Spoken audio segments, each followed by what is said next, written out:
I didn't expect fireworks. Just a call. A simple message. A voice note. Even a lazy happy birthday, tossed my way over coffee would have been enough. But the silence? That was new. I woke up to it. Thick, heavy, curling around the sheets like fog. The kind that seeps into your lungs before you realize you're breathing it in. The apartment which had once felt warm, ours, now felt like a rental. Temporary. Hollow. I glanced at the clock. 8:03 a.m. Daniel was usually up by now. Even when he traveled, he texted early. Especially on days like this. I reached for my phone, sleep still tugging at my eyes. Nothing. No message. No missed call. No voicemail. I refreshed my inbox instinctively. Nothing there either. I sat up slowly, letting the silence settle around me. My slippers found the wooden floor. The kitchen hummed faintly, the refrigerator the only sign of life. I didn't cry. I told myself it was early. But my birthday had always been a soft day for me. Not flashy. I didn't throw big parties or make elaborate plans. I never asked for anything. Except his time. One day a year I wanted to feel seen. Not as someone's partner or assistant or project. Just as me. I padded into the kitchen, already anticipating the possibility of some surprise. Maybe a note? Flowers? A hidden message? Nothing. Only the tulips I'd bought myself the day before. White ones. My favorite. A little wilted. I made coffee like I always did. 2 mugs. One out of habit. He wasn't here. Daniel had left 2 days ago for what he claimed was a business retreat. Some vague investor meet in Prague or maybe Lisbon. I honestly couldn't remember which. He'd been cagey about the details. Said there wouldn't be Wi-Fi, but he'd call when he landed. He never did. And now, on my birthday, I was alone in our apartment drinking lukewarm coffee, wondering how long I had been pretending that his absence was normal. At 10:15 a.m. I finally checked Instagram. Not because I wanted to find anything, but because I had to do something. The first few scrolls were innocent enough. A former coworker's baby photo. A dog wearing a party hat. Some influencer in Santorini. Then there was a quick blinking you miss it story from someone I didn't even follow. A woman I vaguely recognized from an event we attended last year. She had tagged a resort. A beachfront villa in Mykonos. And there, faint in the reflection of a wine glass and a sunlit window, was Daniel's watch. Black leather. Silver face. Engraved back.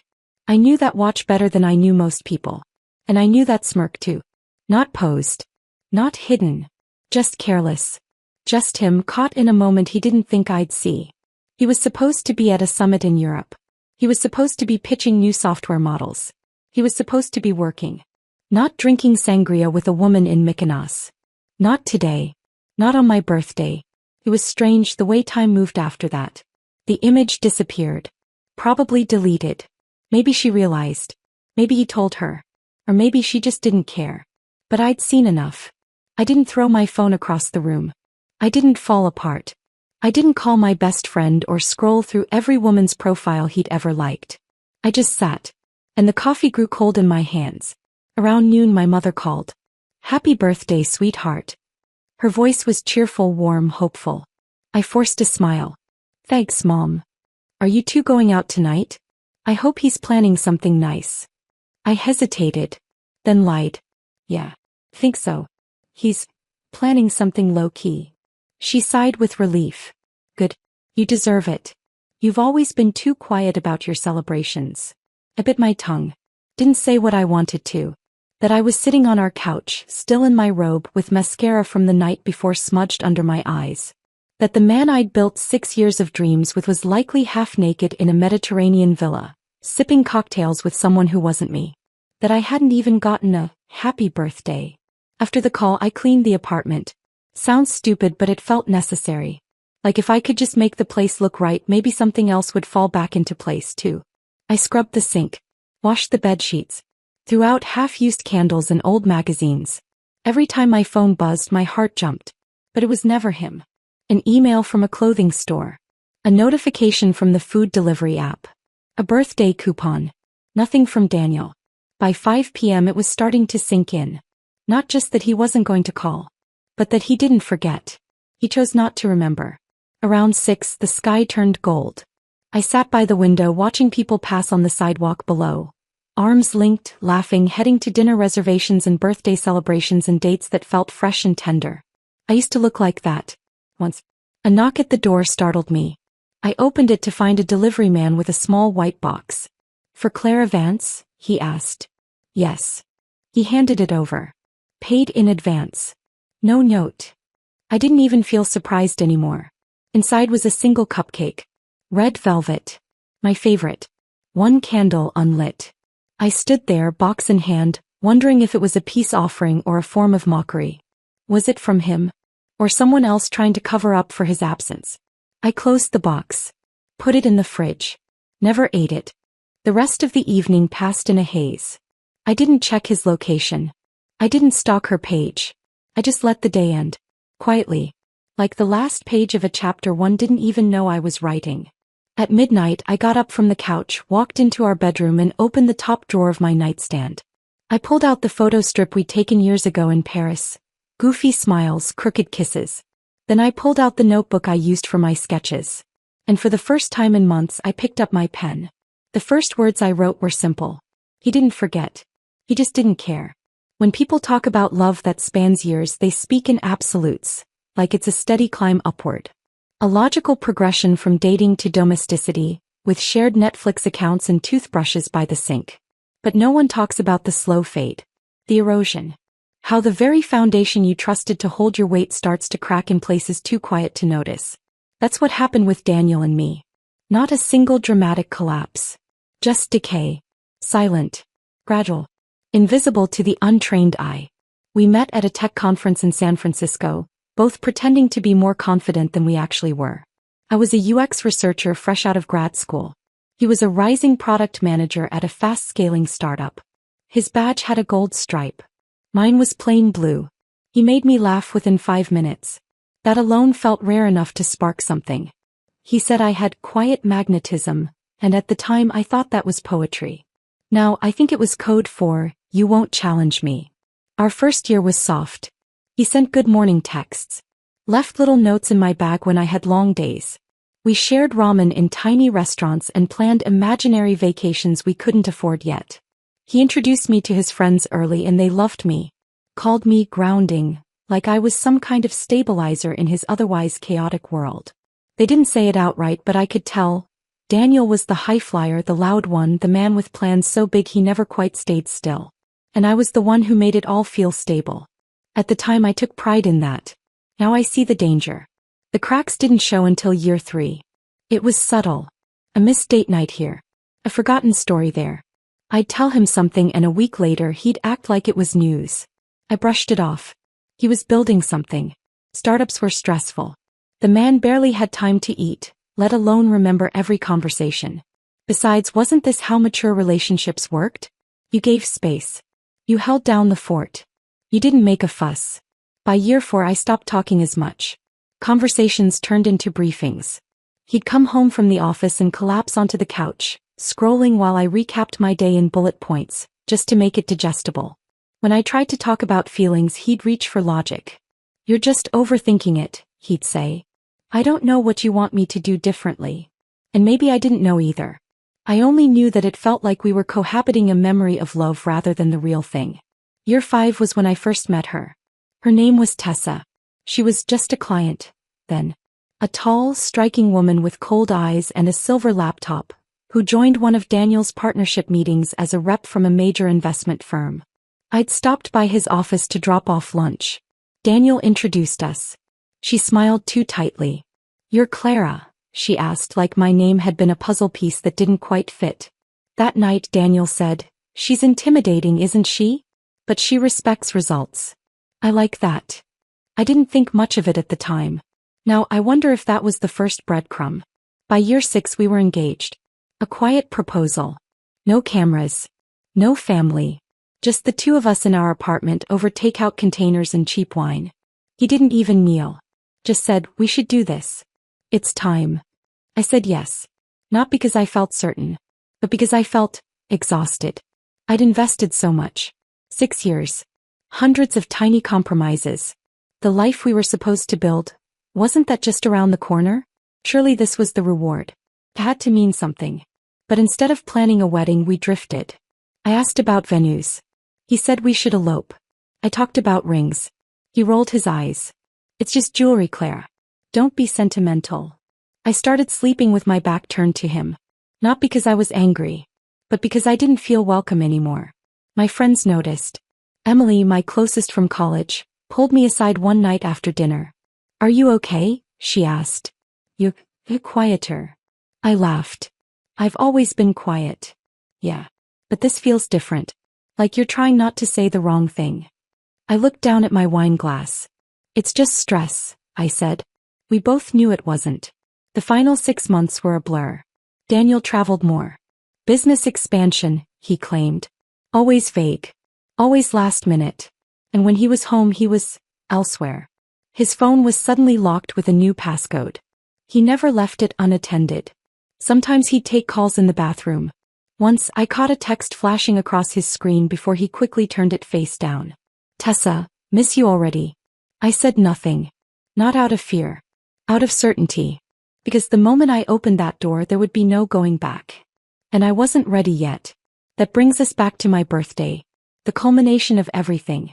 Because deep down I think I knew. When I woke up that morning, I didn't expect him to be there. But I expected something. Some tiny trace of the man I once knew. The one who left love notes and remembered my favorite kind of cake. Instead, I got a photo from a stranger's story. A shadow of a man sipping wine beside the very woman I'd been quietly battling in my own mind for months. And that's when the illusion broke. Not just of him, but of me. I wasn't the grounded one anymore. I was the forgotten one. And I wasn't going to play that role again. The next morning didn't begin with drama. No shattered glass. No suitcases flung open in fury. It began with a list. I made it while sipping black coffee the same way Daniel liked it. Bitter. Efficient. Except this time the list wasn't about groceries or work to-dos. It was about my escape. The apartment lease? It was joint, but the deposit was mine. I called the landlord and asked what the penalty would be if I terminated it early. None, he replied. You've been here 6 years. You can leave with 30 days notice. Or buy him out. I chose neither. I'd vanish. I logged out of all social media. Then I didn't just deactivate my accounts. I deleted them. Every memory. Every tagged photo. Every trace of my existence online with Daniel. It felt surgical. Necessary. I imagined him trying to look me up weeks from now and finding nothing. Like I never existed. I opened the closet and faced the life I'd built with him. Neatly folded sweaters, concert hoodies, dresses we'd picked out together for date nights that now felt manufactured. Everything went into boxes. Clothes, keepsakes, anniversary cards, our Paris photo booth strips, stuffed and sealed. I didn't cry. I didn't linger. There was no point mourning a life I had quietly stopped living months ago. I donated half. Sold the rest. Took only what I needed. Essentials, sketchbooks, a worn travel journal, my grandmother's bracelet, and a copy of Rilke's Letters to a Young Poet. And one black duffel bag. Rome came to mind almost instantly. Not because I had a connection there, but because I didn't. It had always lingered in my dreams, like a city humming in the background of someone else's movie. Sun-drenched piazzas. Quiet bookstores. Paint peeling off ancient walls. I needed a place with no memories. No overlap. No chance of running into anyone who knew me as his. Rome would be my blank page.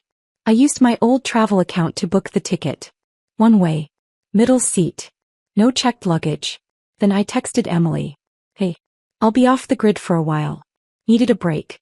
Don't worry. Just resetting. Love you. Her reply came within seconds. You okay? Where are you going? Do you want me to come?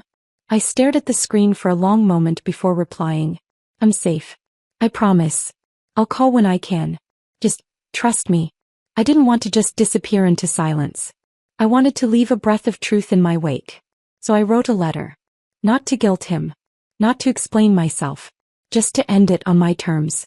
Daniel, you didn't forget my birthday. You chose not to remember. There's a difference, and I'm no longer interested in convincing you otherwise. I've spent 6 years trying to be enough for a man who always looked past me. I'm not doing it anymore.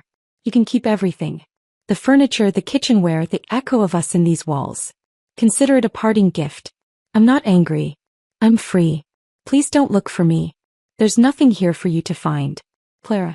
I printed it out. Folded it once.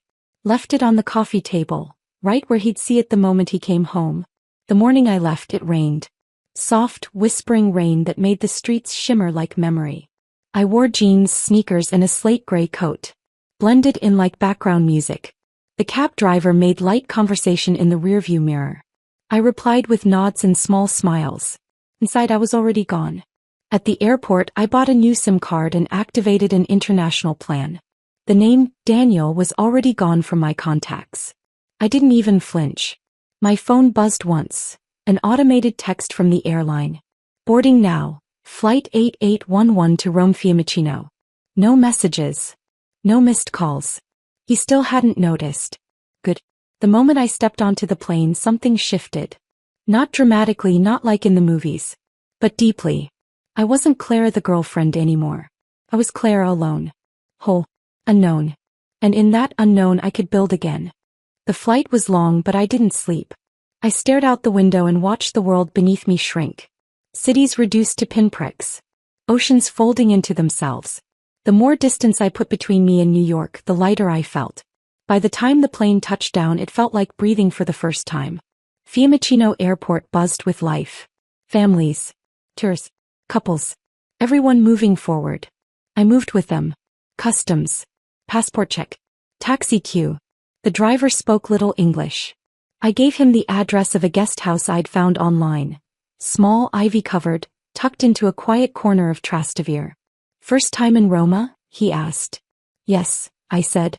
First time in a long time I've done something for me. He smiled in the mirror. Then you will love it here. The guest house was old but charming. No elevator. No concierge. Just an elderly woman named Sophia who showed me to my tiny room and handed me a key with a wooden tag. The room had a single bed, a wooden desk, and a window that opened to a tangle of rooftops. I unpacked my duffel. Hung my coat. Opened the window. And I cried. Not because I was heartbroken. But because I had done it. I had walked away from everything that had once defined me, and lived.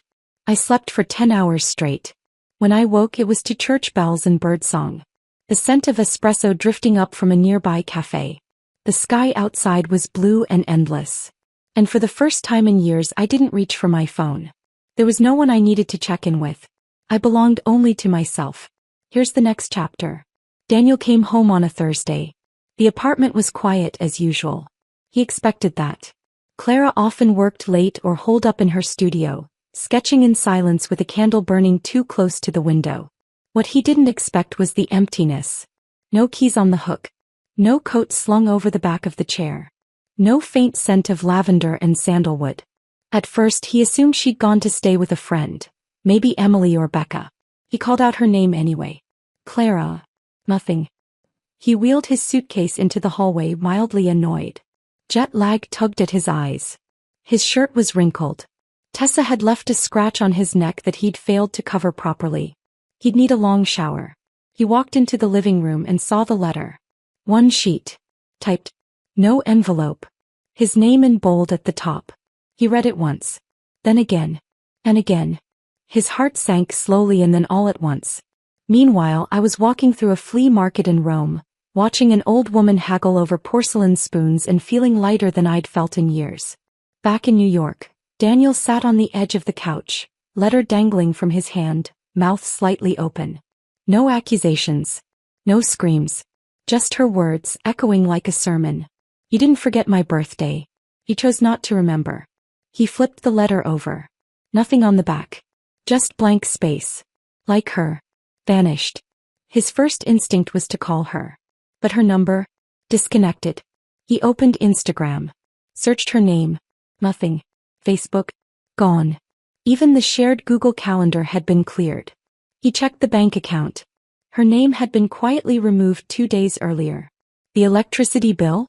Auto-transferred. The groceries? Paid. Even the throw blanket she loved on the couch. Gone. He looked around and realized with a sickening twist, she hadn't stormed out. She had planned this. I spent that evening in a tiny cafe off Vicolo del Bologna. The waiter had twinkling eyes and offered me espresso on the house. I declined but thanked him in halting Italian. He smiled and gave me a biscotti anyway. I didn't check my phone. I had nothing to wait for. Daniel's messages to mutual friends began that night. Emily, have you seen Clara? Is she okay? Please just tell me if she's safe. He's gone, Dan. That's all you need to know. Gone where? I just need to talk to her. No response. He tried Becca. Silence. He called Clara's mother. She said she needed space, her mother replied coldly. And honestly, after what you did, I agree. He threw his phone across the room. It didn't break. Not like Clara had. He began piecing it together slowly. Found a receipt from a courier company. Looked into her bank statements.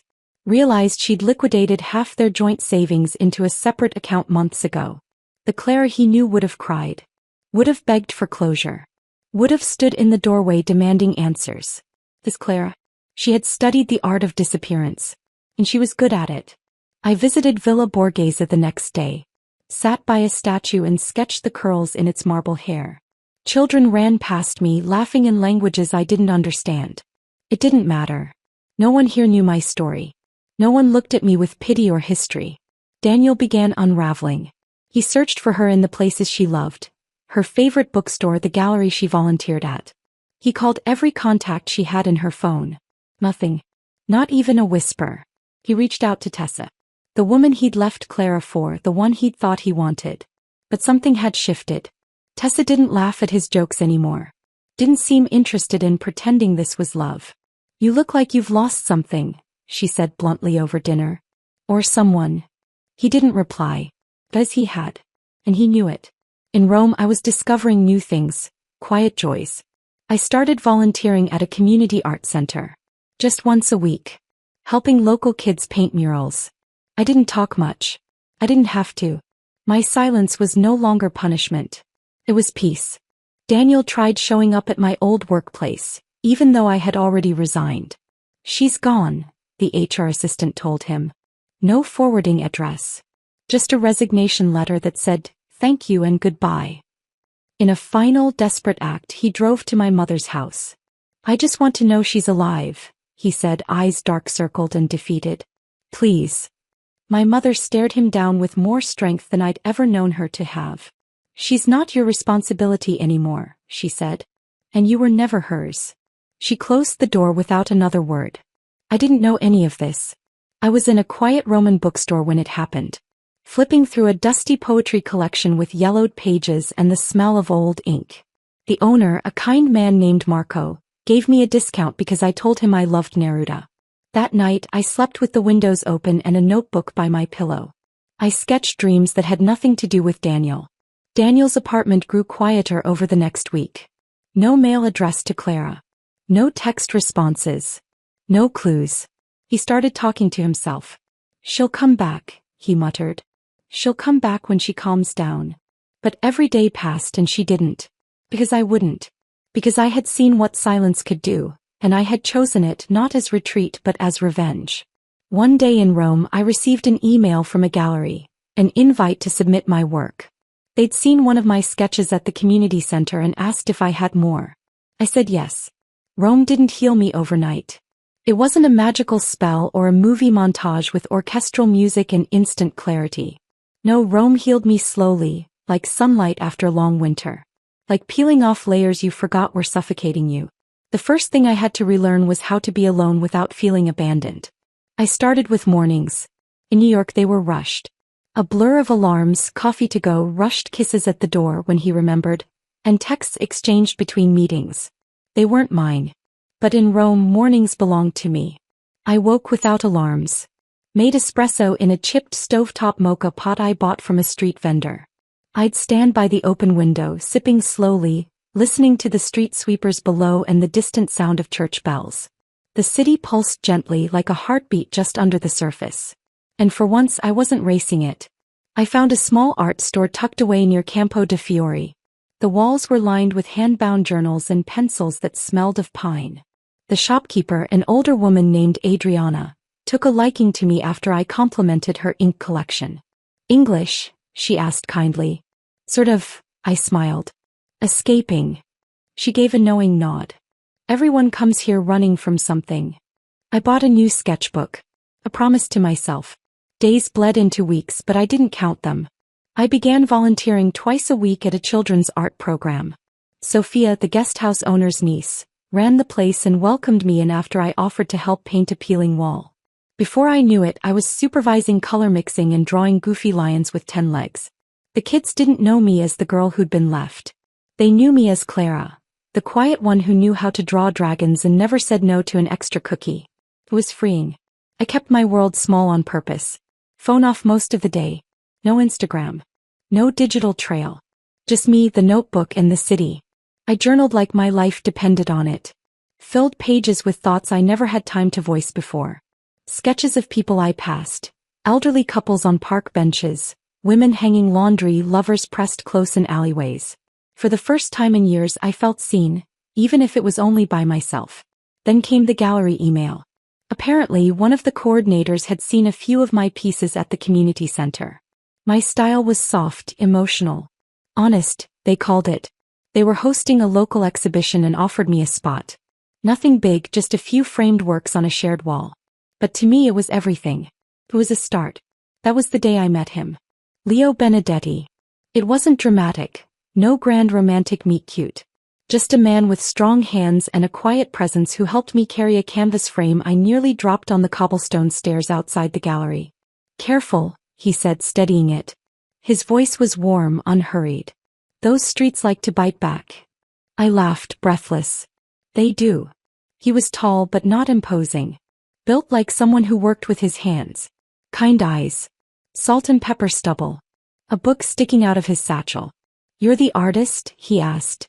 "Trying to be." He smiled, and it wasn't the kind of smile that wanted anything from me. This was. "I restore old things," he said. "Books mostly. Paintings sometimes. I work just around the corner." That was it. No pressure. No weird lines. Just interest. We started running into each other. At the bakery across from the gallery. In the morning market. Once at the river where I was sketching and he was reading. Each time he greeted me like we'd just picked up a conversation that had never ended. No assumptions. No chase. Just presence. Leo didn't ask too many questions. He didn't press when I hesitated to talk about my past. He didn't try to fix me or make jokes at the expense of my silence. He just showed up. Gently. When he learned I loved poetry, he brought me a worn copy of Rainer Maria Rilke in both English and Italian. When I admitted I missed the smell of cinnamon from back home, he brought me cinnamon tea from a shop that imported rare spices. Protective but not possessive. Supportive but not overwhelming. It was terrifying. Because it was real. One night, we sat on the steps of the fountain in Piazza Santa Maria, sharing gelato. He watched a couple arguing across the square, then looked at me and said, "I've always believed silence is sometimes louder than shouting." I nodded. Silence is how I left. He didn't ask me to explain. He just looked at me like I had handed him something precious. And he didn't drop it. Meanwhile, in New York, Daniel was spiraling. He'd filed a missing persons report, but the police dismissed it quickly. "She left you. That's not a crime." He posted a vague message online. "If anyone's heard from Clara, tell her I'm sorry. I just want to talk." No one replied. Because by then my friends had turned cold. Not with cruelty but loyalty. He had underestimated what silence could do. How it echoed. How it created space wide enough for guilt to bloom uncontrollably. Back in Rome I was painting again. Not for anyone. Not for Daniel. For me. And Leo was often around. Not watching. Just being. One day I looked up from a canvas and saw him repairing an old photo frame for a widow who'd brought it in. His hands were steady. Reverent. Like he understood that the past was sacred, but not something to stay trapped inside. And for the first time I let myself imagine what healing might look like. With someone. Not because I needed saving. But because I had already saved myself. And someone who simply walked beside me. That could be enough. Success, it turns out, can be fragile when built on illusion. In the weeks after I disappeared, I buried myself in restoration. Of my art, of the quiet space inside me, of the person I had long left behind. Rome offered me anonymity, Leo offered me presence, and I offered myself the one thing I had never truly claimed. Freedom. But across the ocean, Daniel's world began to fracture. It started small. A late response to a partner email. A missed investor call. A minor product bug that spiraled into a PR issue when a client posted about it on Twitter. Daniel had always been the calm center of chaos, the polished one in the room. But now something felt. He's distracted, someone whispered at a team meeting. His energy's weird, said another.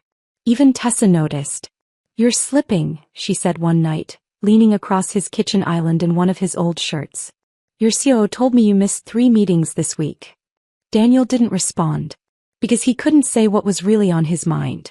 That he couldn't sleep. That her silence was driving him mad. That every time his phone buzzed he prayed it would be her. Even just one message. But nothing came. Back in Rome I was selected for a solo wall at the gallery. It was a small show. Local. Intimate. But mine.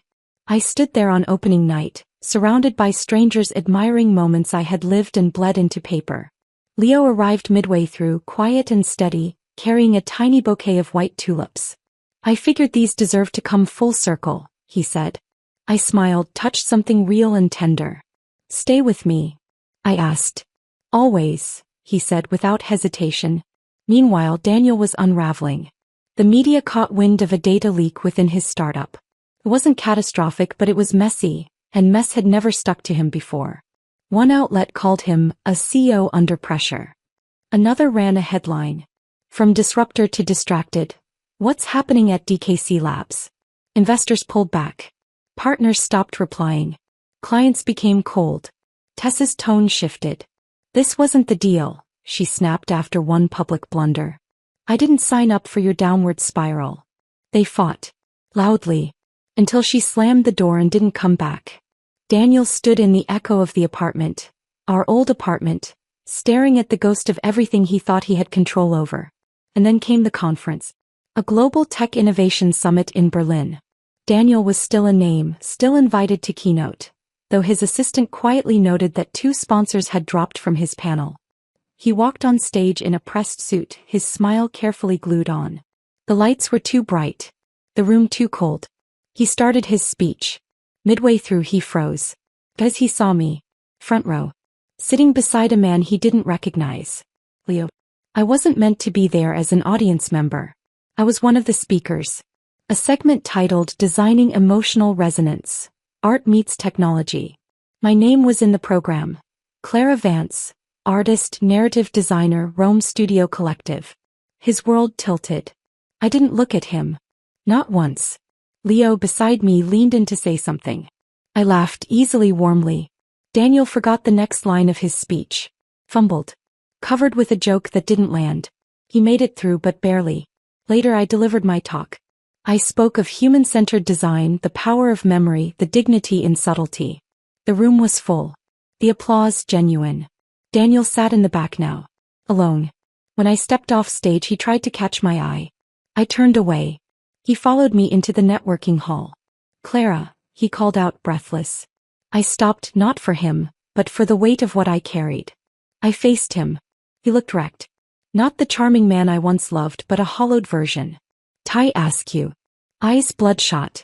Face gaunt. Where did you go? He whispered. I was always right in front of you, I said evenly. You just weren't looking. I made a mistake. No, I said. You made a choice. He took a shaky step forward. I think about you every day. I smiled softly. I don't. And then I walked away. Outside Leo was waiting. He said nothing. Just took my hand and walked with me into the Berlin evening. Later that night I got a message. Daniel again. You were always the best thing in my life. I see that now. I'll never stop regretting it. I read it once. Deleted it. Because regret wasn't my responsibility anymore. I didn't check his profile often. But when I did I saw the descent happening frame by frame. His Instagram feed shifted from curated smiles and business suits to vague motivational quotes. His Twitter, once filled with product updates and corporate wins, grew quiet then desperate. Retweets about heartbreak. Articles on loss. A podcast episode about self-sabotage. It was almost surreal watching a man so composed disassemble himself in public. I could have pitied him. But I didn't. Because regret is not redemption.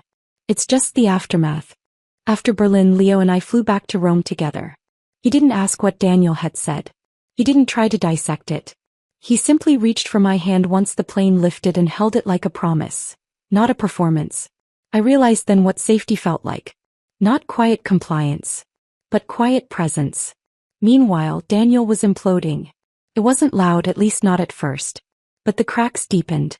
A week after the Berlin summit, 2 of his board members requested a meeting. They expressed concerns about his mental clarity, about instability, about focus. "Your vision is blurry," one of them said. Daniel nodded, pretending to listen. But all he could think about was the way I had looked at him, no through him, as if he were no longer a character in my story. Because he wasn't. I didn't block his number after Berlin. I wanted him to feel the full weight of silence. And he did. Every week a new message would appear. "I'm sorry. You were right. I should have said something sooner. I didn't know how to fight for you until it was too late." Each time I read them. Each time I didn't reply. He'd had 6 years. And he'd chosen her. Back in Rome my work grew. I was offered a residency with an art collective in the Trastevere district. A quiet space with sun-soaked walls and a garden out back where we sketched under olive trees. I painted like I was rewiring my soul. And Leo? He showed up every day, not just in the literal sense but in the ways Daniel never had. He brought me lunch when I lost track of time. Installed shelves in my studio without being asked. Defended my boundaries without ever demanding gratitude. He never made me feel like I had to earn love. It was simply offered. And that was the real revolution. Daniel was running out of places to hide. Tessa had officially moved to London, launching her own venture without him. When asked about Daniel in an interview, she simply said, "Sometimes the people you build with aren't meant to be part of the legacy." He didn't show up to his company's next pitch meeting. His board replaced him 3 weeks later. The press release called it a strategic redirection. Everyone knew it was a polite dismissal. His title gone. His face removed from the website. His office cleared. The empire he once built had moved on. And the woman he thought would always be waiting had already built something stronger without him. Leo and I took a trip to the Amalfi Coast in early spring.